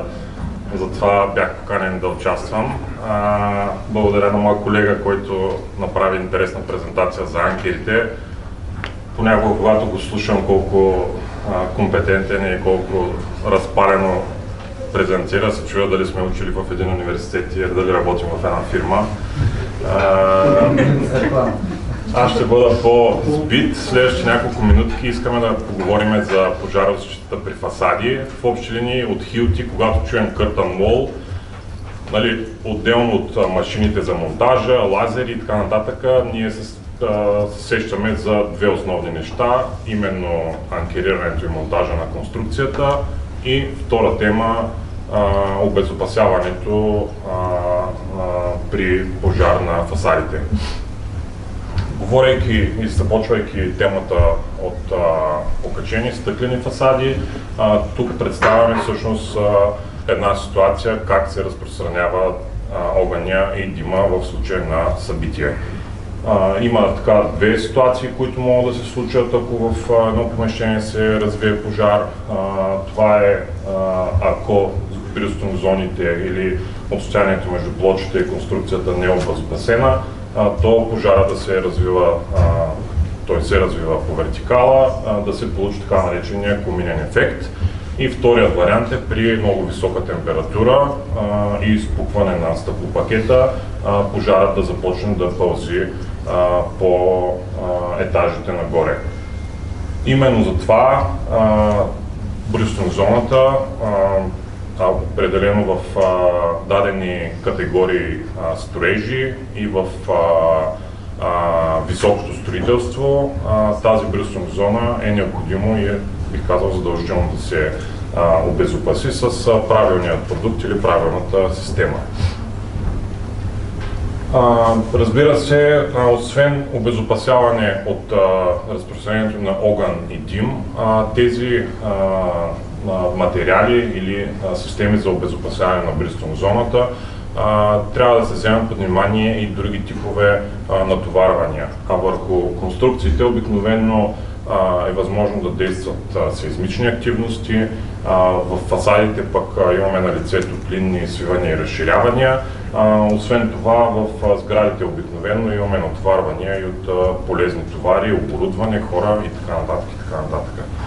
Именно тези фактори и комбинацията от тези натоварвания също трябва да се взимат под внимание, когато се избира този детайл. Разбира се, има различни методи за изпълняване на този детайл.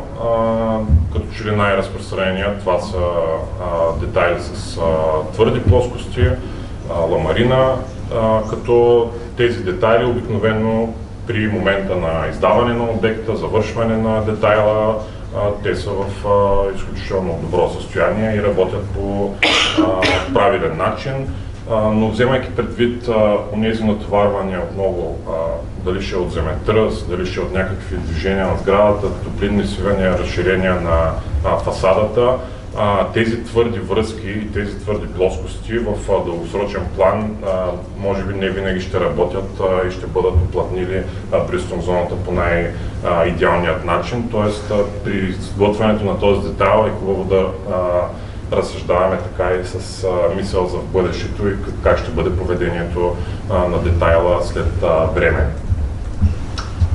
По отношение на стандартите, които се занимават с тези детайли, ние се акцентираме върху един, говорейки за европейският стандарт, и това е европейски стандарт 1364. Това е стандартът, който се занимава и задава критериите за изпитване на устойчивост на огън на неносещи елементи, в частност фасадите и в частност елементите от фасадите. Съществува стандарт част 1364, част 3, която се занимава с цялостната конфигурация на фасадата и разбира се за другите пазари. В Щатите, например, съществуват техни си норми за проектиране на тези детайли. В нашия случай и продуктите, които биват избирани за детайлите за обезопасяване на Бристъл зоната, би следвало да са изпитани по критериите на 1364. Това е стандарта, който използва и биват тествани продуктите на Hilti, пожарозащитните бои на Hilti. И това е по-различен стандарт от, например, един стандарт 1366, който така често срещаме продукти на пазара, тествани именно по този стандарт, с забележката, че 1366 е стандарт, който се използва за строителни фуги. И нали, съответно там обикновено широчината на фугата, дълбочината са много по-различни и въобще цялата постановка на изпитване, както може да забележите, е много по-различна. Това са примери за това как биват изпитвани фасадите и как се сертифицират самите продукти, които уплътняват Бристъл зоните. Нещо друго, което бих искал да допълня, че отново на база това, което споделих, че единствено за изпитване на огън и пожар не винаги е достатъчно и всъщност този стандарт не ни дава пълната оценка за поведението на продуктите. Затова ние също така се позоваваме и на друг европейски стандарт EAT, който също допълва пълната картина за състоянието на пожарозащитните продукти, а именно поведението им при движение, за пропускливост на дим и газове и за водонепропускливост. Тоест, допълвайки чрез този EAT стандарт, продуктите, които са тествани с него, вече наистина добиват пълната картина и получават пълната информация за пожарозащитният рейтинг по отношение на изолацията и интегритета. Разбира се, допълвам също, че пожарозащитната боя, която ще ви представя на Hilti, бива тествана и сертифицирана с цитираните европейски стандарти и това е упоменато в европейската техническа оценка. Именно огромна част от тестовете, които биват извършвани на пожарозащитните уплътнения на Hilti, се грижат за това какво ще е поведението при дим. Защото добре знаете, че разпространението на дим и газове е много по-бързо и много по-всъщност опасно от самият огън и пламъци. Тук имам един клип, който демонстрира всъщност какво е поведението на някои от традиционните решения, които се използват в комбинация. Понякога се монтира ламарина, пролуките в нея се уплътняват с силикони най-често и Hilti има такива силикони. но също така ще видите и съпоставката спрямо, нали, пожарозащитната боя, специално създадена за Бристъл зоната. Това са стандартен акрилен силикон, който това вече е специалното покритие на Hilti за това приложение.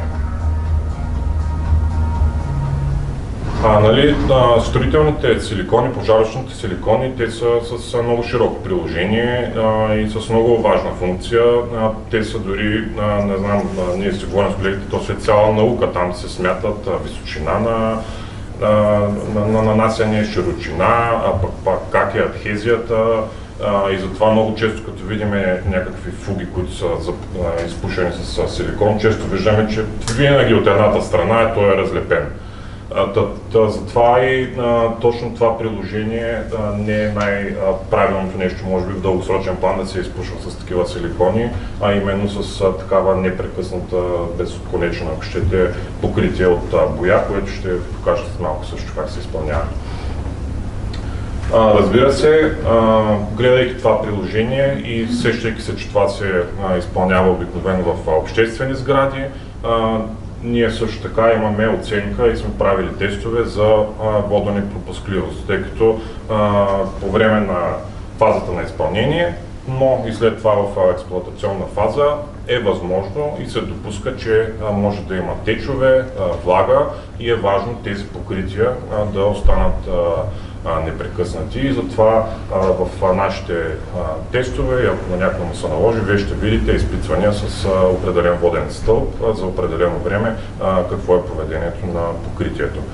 Естествено, също така, нашите продукти за пожарозащита, това важи дори не единствено за пожарозащитната боя за фасади, те биват тествани и сертифицирани също така за поведението и за всъщност предотвратяването, развитието на мухови плесен, което отново в такъв тип обществени сгради би трябвало да е от значение. Кратък поглед и към самият продукт. Целият детайл изобщо се съдържа от два основни компонента. Говоря отделно от носеща конструкция, фасадна конструкция, остъкляване и така нататък. За изпълняването на този детайл са нужни уплътняващ материал, минерална вата, който се компресира. Мисля, че по сертификат казвахме, че минералната вата трябва да е компресирана на 50%, за да вземе и плътни максимално фугата и самото мокро решение, боята. Като боята бива два варианта, на водна основа или такава като силикон. Кога използваме силикон, кога може да се наложи, това е в ситуациите, в които, например, конструкцията върви по-бързо от остъкляването и трябва да обезопасим Бристъл зоната, т.е. има възможност за попадане на вода, атмосферни влияния, дъжд. Тогава, може би, акрилната боя не е най-оптималният вариант, затова в зависимост от фазата на обекта има две опции. И двете опции, и двата вида боя могат да бъдат нанасени както ръчно с четка, така и с пръскане с машини за безвъздушно боядисване, прощавайте. Според продукта, стандартната масова боя за боядисване на фугата, която е на водна основа, може да се използва за фуги между 10 и 200 мм, като сравнително имаме бързо втвърдяване и отлична адхезия към основата и също така доста добра, т.е. доста малко съсъхване от гледна точка, че за нанасянето и са необходими от 3 до 5 мм мокър филм за достигане на около 2 до 3 мм сух филм в вече засъхнало състояние. При изборът на това решение искам също така да допълня, че ние обикновено се допитваме и изпращаме фасадния детайл на всеки един обект, който изпълняваме, до нашият център в Кауферинг, Германия, където се разработват всъщност и нашите пожарозащитни продукти и на база на вашият фасаден детайл, вашата ситуация, тип конструкция, тип пожар A рейтинг, който търсим, ние издаваме становище, тъй като вероятно е възможно да има ситуации, в които тази боя не е подходяща. Така че също така може да разчитате на нас на инженерна оценка и този най-първичен филтър, който да ви отговорим дали това решение е подходящо за вашият обект.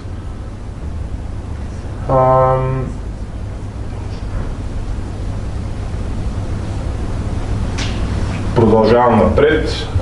Тук сме направили една съпоставка, тъй като освен така през призмата на сертификатите, одобренията, всички тестове, които сме извършили на боята, ние винаги в Hilti за всички приложения винаги пречупваме нещата и през призмата на продуктивността. И също така смеем да твърдим, че нали, ще видите от видеото това, този метод с пръскане или с боядисване е далеч по-успешен и бърз за изпълнение и всъщност след това, сравнявайки и разходите за изпълнението, може сами да прецените кое е по-бюджетосъобразен метод.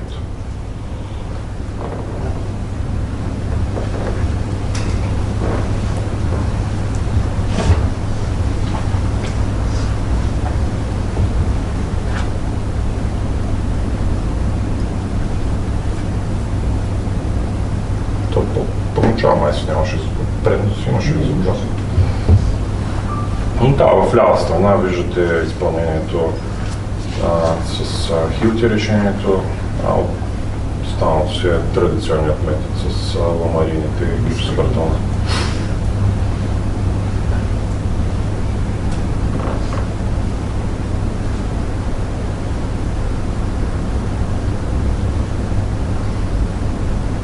То не го подия с четка, го изпръска с нещо бързо. Аз сега под следващия клип отново ще ви покажа едни тестове, които правихме съвсем наскоро. Според нас е по-целесъобразно да се нанася с машина. А с каква плътност е ластата, че 50% компресия? До 7. Мисля, че в сертификата е упоменато, че се изисква да е от 50 до 70 кг на кубичен. Не е от най-плътната вата. Мисля, че не е много плътна. Това означава, че ако се сложи по-плътна вата, няма нужда да се бори с някакви допълнения. Това е вече въпрос на... Да се боядисва? Не. Боядисването е ясно. Имам предвид някаква да се форма. компенсира. Да.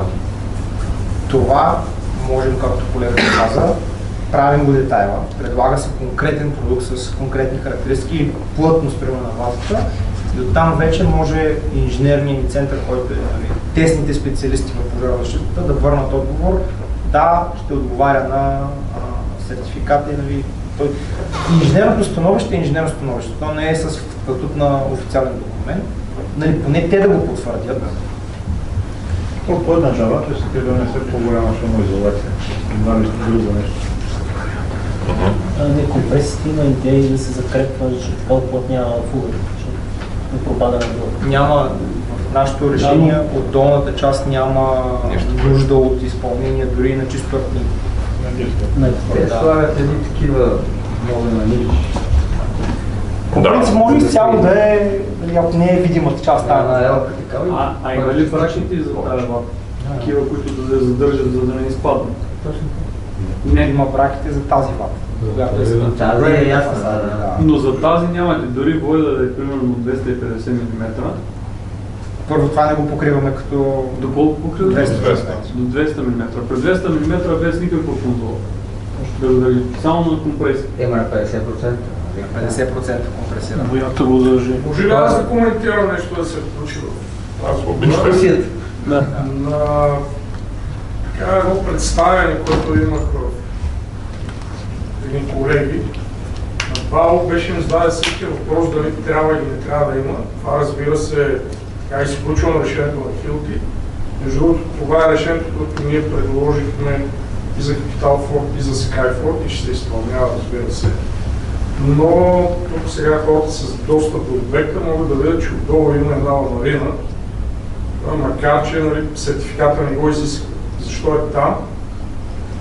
На тестовете аз съм и консултант на Европейската алуминиева асоциация по отношение на пожарите, т.е. участвам като част от наблюдаващите тестовете на земетръс, които се изменят. Това, което се случва след определено време при пожар, заради промяната на модула на еластичност на алуминиевата конструкция, т.е. като минем 120 градуса, рязко започва да пада модула на еластичност на алуминиевата конструкция и при 300 и няколко градуса вече може да се приеме, че е нула. Какво се получава? Реално профила, примерно делителя, към който е притисната ватата и компресирана, теглото на стъклопакета, на горния стъклопакет започва да провисва. И това провисване, вече тази компресия, която от 30 до 50% вече се нарушава и се получава едно рязко изпадане на материала, т.е. на всички тези компоненти, които са към пожарозащитната система. Тогава изведнъж горещите димни газове, които в една офис среда могат да достигнат до 2200 градуса, рязко и експлозивно преминават, могат да преминат, т.е. да преминат на следващия етаж заради тези деструктивни изменения, което от своя страна води до едно експоненциално нарастване на както на димните газове, така и на температурата. Т.е. създава се една шокова среда, която води до изривяване на стъклопакета или до други негативни ефекти. Затова, когато се разглеждат пожарни явления, събития по-точно, трябва много внимателно да се прецени каква е конфигурацията на фасадата, как е изпълнена самата фасада, както и конструктивната схема на самата сграда. Дали има прегради, шахматно преминаване и така нататък, дали има този риск, който описах, защото той не винаги е наличен, но има такива случаи. Ние тук преценихме, че има такава ситуация, висока сграда, опиране в брустум зона от съчленени профили, знаете 99 мм, макар че оплътнителите централни са не големи.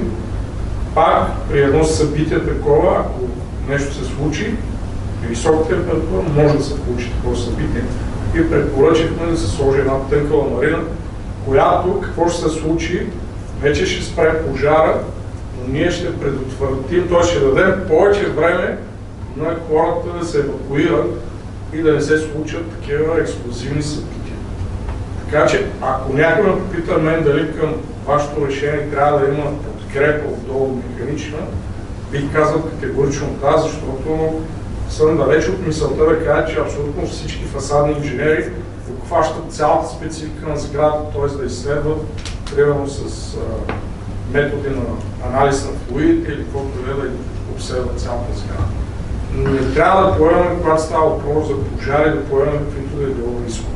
Всяка година в света изгарят една или две големи сгради, като казвам големи, това са над 85-100 метра. Всяка година.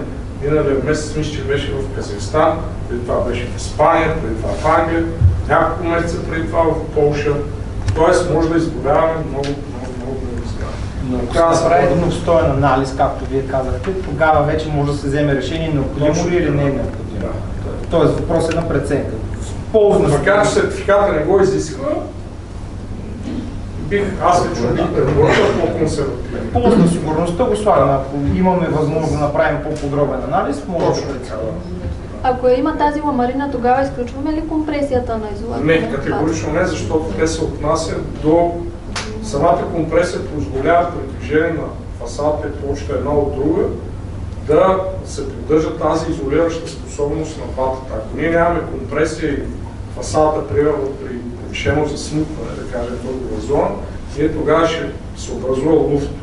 И в същия момент, ако настъпи събитие, т.е. пожар, тогава ние ще имаме пропускане на димни газове, които за много по-кратък период от време ще направят разлика в температурите, могат да дискредитират този слой и да се получи пробив.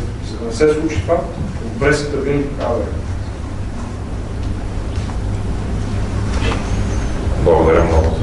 допълнението. Това е нагледен пример. Сашо, ще натиснеш шпацията.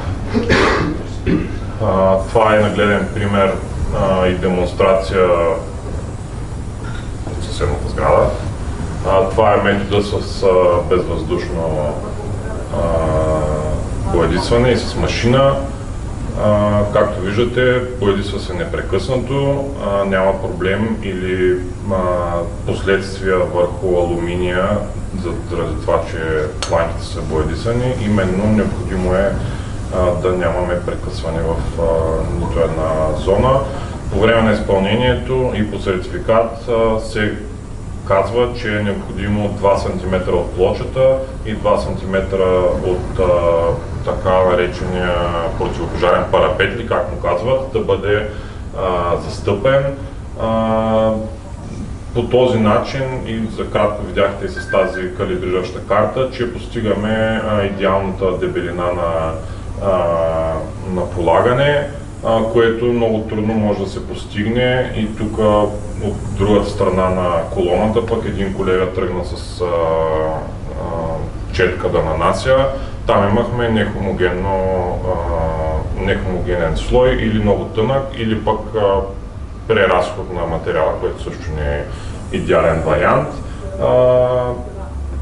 Ние нямаме машини за боядисване, не рекламирам машина за боядисване, но когато имаш стотици хиляди линейни метри такива зони и фуги, според нас е най-практично да се използва наистина машина. Имаме, разбира се, модели, които сме тествали и знаем, че работят с нашата боя. Боята е в готово състояние, естествено с някаква бъркалка е хубаво да се разбърка от начало, но не се смесва с вода, тя е в готов вариант. По отношение на естетиката, има я в червен вариант, както виждате от тук, има я в бял. Естествено в тези сгради те винаги остават скрити от двойният под, но пък съм чувал клиенти, които искат изрично да поръчат червеният цвят, защото червеното може да придаде по-задълбочено внимание върху строителните работници, че трябва да се внимава и така нататък. Не стъпвай там. Не стъпвай там, да. Това е по отношение на боята за окачени фасади. Дали в това приложение имате някакви въпроси или да премина набързо и през решенията, които имаме за вентилируеми фасади. Компанията ни разработва и предлага на пазара и такива пожарозащитни бариери или прегради за вентилируемите обшивки, като принципа на разпространението на огънят е аналогичен. Знаете, че ако имаме на лице огън в това помещение, е възможно по въздушната кухина на фасадата той да се разпространи отново чрез така наречения ефект на комина и пламъците да тръгнат по вертикала в сградата, като именно обезопасяването на определени зони с такива бариери може да предотврати този ефект. Обикновено разглеждаме два основни типа такива преградни бариери, такива, които са вентилирани, т.е. те най-често се използват за хоризонтален монтаж. Имаме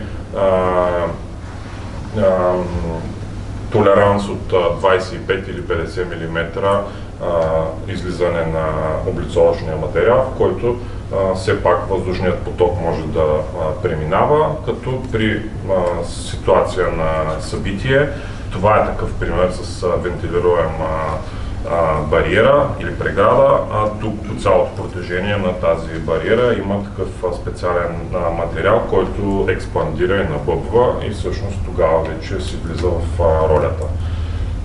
Има и такива видове бариери, които са невентилирани. Те обикновено се слагат в вертикалните зони на сградите и през определено разстояние се монтират, тъй като най-често, разбира се, огъня и дима се развива по можем да го вкараме в някакви рамки. Мисля, че това е идеята, т.е. да го зонираме в определена област на сградата, не да се разпространява наляво, надясно или нагоре и надолу.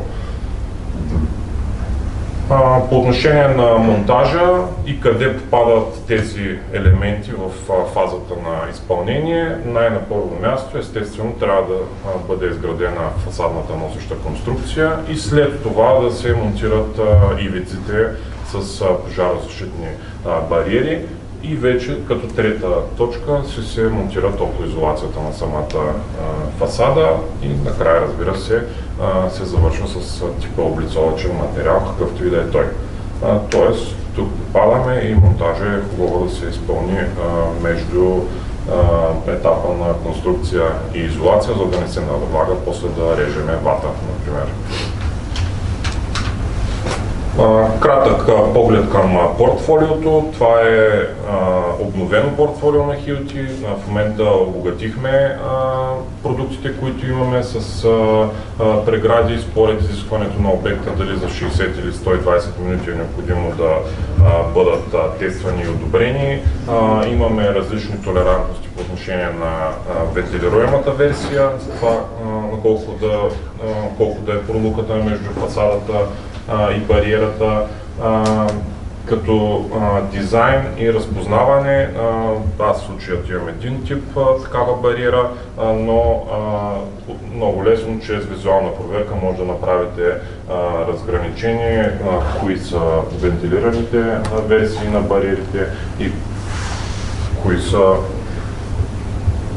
невентилираните версии на бариерите.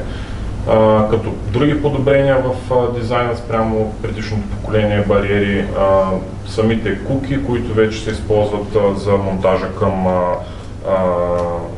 основната конструкция на сградата, идват предварително огънати, т.е. изключително бързо се работи, като те се нанизват буквално в тази преграда или бариера и след това се монтират за самата носеща конструкция. Друг плюс, който прибавихме и извършихме допълнителни тестове на нашите прегради, това е възможността за монтаж с пирони за директно програмяване. Както знаете, Hilti е известна и също с уредите и пироните за директен монтаж, т.е. това ви е също сертифициран метод към зоните с бетон най-вече, директно тези куки да си ги програмите. И накрая, но не на последно място, и това мисля, че генерално е малко такава област, която все още мисля, че търпи развитие по отношение на сертифицирането и тестовите изпитвания.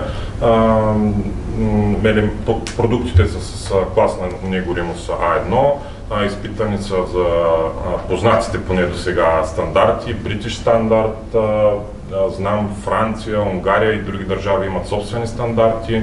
В общи линии, каквито познания съществуват за разглеждане на това приложение, Hilti е изпълнило изискванията и наистина се опитваме да покрием всички възможни приложения, като тук е важно да се отбележи, че съществуват стандарти, които изпитват единствено ето този продукт, но също така съществуват и стандарти, които тестват цялата система, т.е. какво е поведението на цялата фасадна система.